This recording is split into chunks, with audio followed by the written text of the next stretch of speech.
Randy Orton sends a rare message to Rey Mysterio's daughter Aalyah amid his WWE hiatus. Barely active on social media nowadays, Randy Orton recently sent a rare message on Instagram to Aalyah Gutierrez, the daughter of Rey Mysterio. We haven't heard much from the Viper in the past few weeks, as he has been away from WWE television. Orton is currently on hiatus after being written off via a piledriver from Kevin Owens on the November 8th episode of SmackDown. He commented on Aalyah's birthday post for her WWE Hall of Famer dad. Mysterio turned 50 on Wednesday, with many superstars wishing him a happy birthday. Randy Orton's comment on Aalyah's Instagram post confirmed how highly he thinks of the masked legend. The 14-time world champion called Rey Mysterio a great friend. "Your father is a real man and a great friend. Blessed to know the guy," Randy Orton commented. Mysterio and Orton have shared the ring on multiple occasions. The two WWE legends even faced each other at WrestleMania 22 in a triple threat match that also involved Kurt Angle.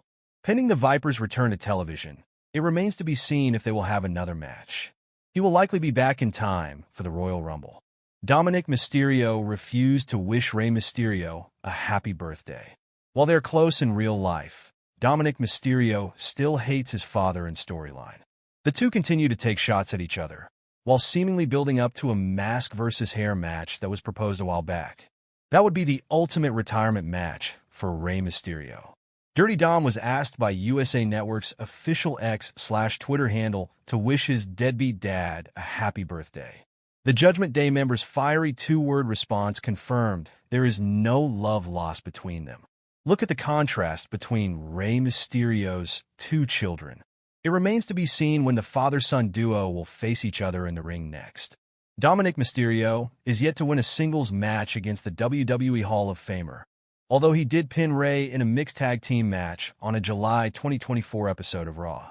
Randy Orton's impact on WWE extends beyond his in-ring achievements, as he is widely respected for his leadership skills within the locker room.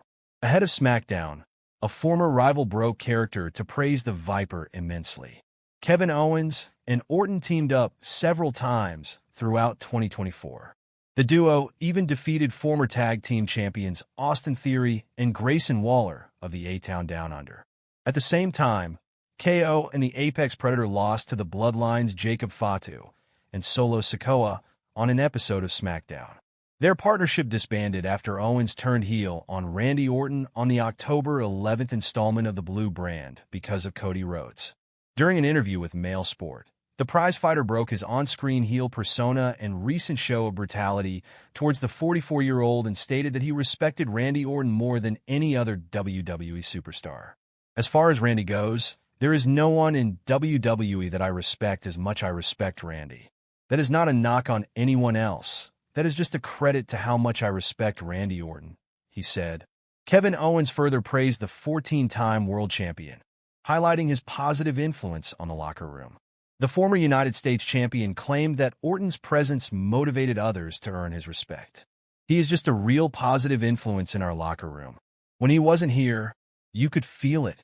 When Randy Orton is around, people are on their toes more because they want Randy to respect them. Randy's respect is worth a lot," he added. What happened between WWE Superstars Randy Orton and Kevin Owens? The Prizefighter was set to face Orton at Crown Jewel on November 2nd. However, the match never commenced. Instead, the two superstars engaged in a chaotic brawl that spilled through the arena before the bout was finally called off. On the following episode of Friday Night SmackDown, the Apex Predator was hospitalized after Kevin Owens crossed a line and delivered a devastating piledriver on his former friend. Fans will have to wait and see if the Legend Killer will make a surprise return at Saturday night's main event this weekend to potentially cost Kevin Owens the undisputed WWE Championship against Cody Rhodes. Diamond Dallas Page has helped a lot of troubled pro wrestling stars battle their demons and issues. As he works with Lex Luger these days, the WWE Hall of Fame legend made some time for a lengthy one-on-one sit-down interview on the Insight with Chris Van Vliet podcast. During the discussion, the former WWE and WCW star spoke about his surprise Royal Rumble appearance. If Randy Orton ever asked him if he could use the Diamond Cutter as his RKO finisher, his work with Lex Luger, and if he thinks it's possible that the total package ever walks again. Featured below are some of the highlights from the interview sent to us by Chris Van Vliet, where DDP touches on these topics with his thoughts. On his Royal Rumble surprise entry, no one knows it.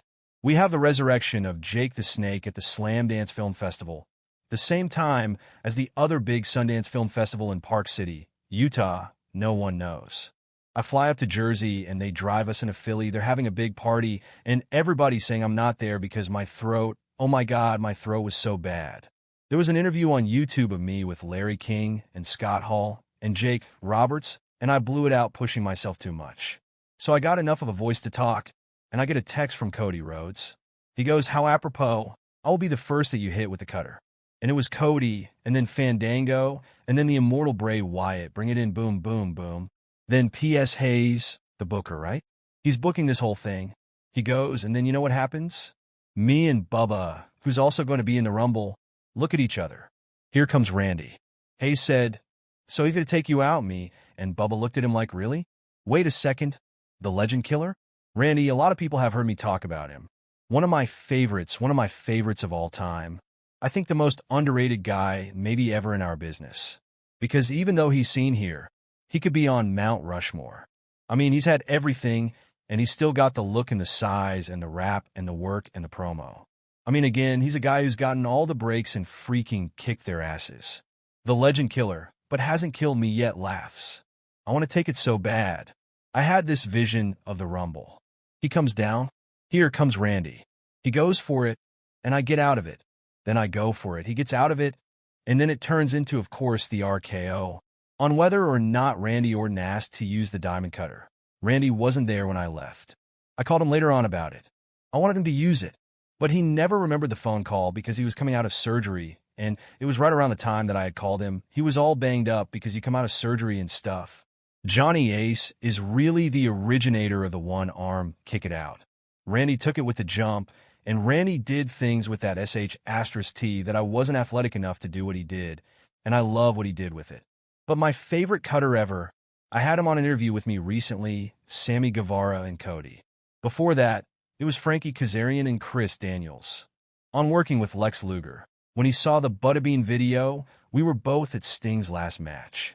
I'm sitting there watching the monitor, and we're the two guys who are WWE guys, basically.